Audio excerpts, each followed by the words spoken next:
Antoinette De Palva did the piece A Vision of Joy on the fourth day of Advent, the joy of the union with Christ.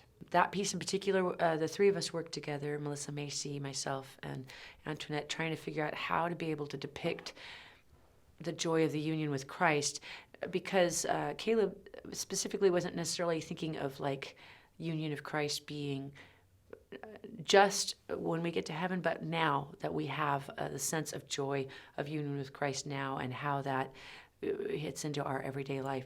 So Antoinette has a wide variety of art that she can do, and she's excellent at abstract. So we were thinking of maybe putting an abstract in there about just how it makes you feel when you experience the joy of Christ. And so this piece has a lot to do with that feeling of union in prayer,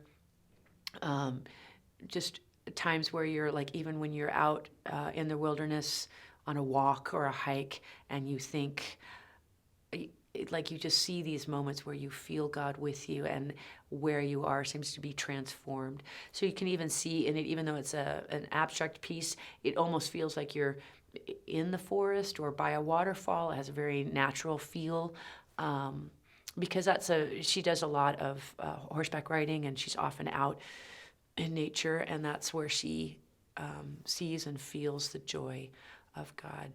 And we were specifically thinking about prayer, and how prayer brings you closer to God, and that has an abstraction to it. If you notice in the piece, there's gold in the piece, which is why it's so translucent and it kind of glitters, and that feeling of there being something deeper than what's in this world, even though gold is in this world, but that sort of translucent feeling. I hope you enjoy the piece. Thanks for listening.